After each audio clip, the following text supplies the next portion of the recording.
When I first supported marriage equality years ago, one of my cousins reached out of supposed concern. What really stuck with me from that conversation was that they asked me how I could support gay marriage even though I'd been raised in a Christian home. Now, pretty much their whole family, grandparents, uncles, and aunts, including my mother, had gone to Bob Jones University. If you don't know what that is, Bob Jones University was an infamous so-called Christian university that refused to accept black students until the 70s and didn't allow interracial marriage until the year 2000. In 1960, Bob Jones preached a pro-segregation radio sermon on Easter Sunday. That wasn't the only sermon he ever preached, but it's the only one that anybody should remember him for.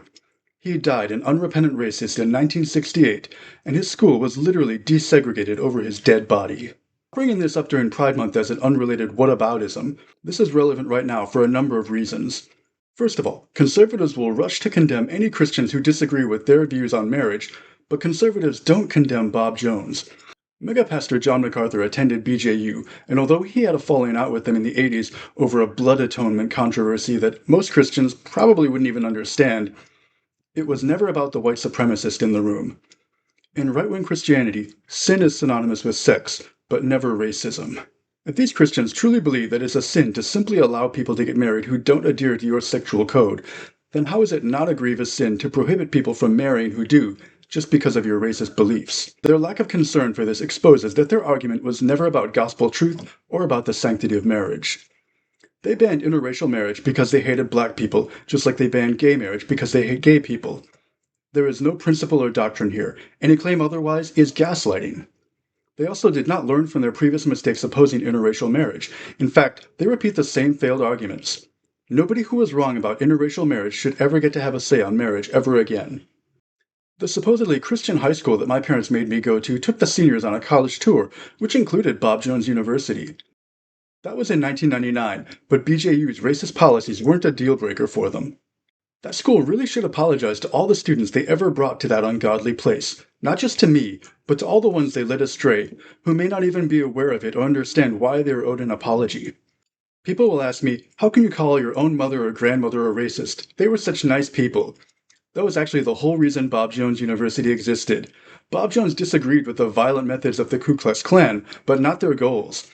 He wanted to rehabilitate the image of Southern racists by making them appear to be polite and well-mannered, when in reality they were whitewashed sepulchres. Failing to see that just shows that you fell for propaganda. Like her false teacher, my mother was an unrepentant racist who died in her sins. She also used to punish me for having seizures because she couldn't understand that things like epilepsy or homosexuality weren't behavioral problems that could be corrected with a spanking. And yes, anybody who thinks homosexuality is a choice is just as anti-intellectual and unfit to be around children. I can already predict that people who are likely going to want to argue against this are going to recycle arguments that were formerly used against interracial relationships.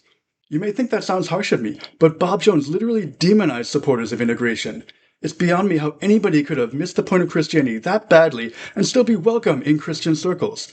They have shunned people for far less. Any Christian who condemns proponents of marriage equality must absolutely and without hesitation condemn Bob Jones. This is non-negotiable. This is not just scorched earth. Salt the earth so nothing grows on it ever again. His God-forsaken school should no longer exist. There should be no students willing to go to a school bearing his degenerate name. Anybody who cannot condemn him as a heretic should be unemployable in churches or ministries. If any of my racist family are listening and can't do this simple thing, you. And I hope you share this message with the rest of the family who don't talk to me. This is the way people with your anti-Christian racist beliefs should be treated. You don't get to complain that I'm being offensive just because you don't use four-letter words, and your beliefs are an offense to all things holy. White evangelicals have failed at Christianity, and they need to start over, or quit altogether. But I don't think evangelicals will ever take racism seriously as a sin, because that would mean a lot of them would go to hell if hell were a real thing. And as we're seeing with the resurgence of Christian nationalism, the people who would be horrified if their son married a man never stop being the people who would be horrified if their daughter married a black man.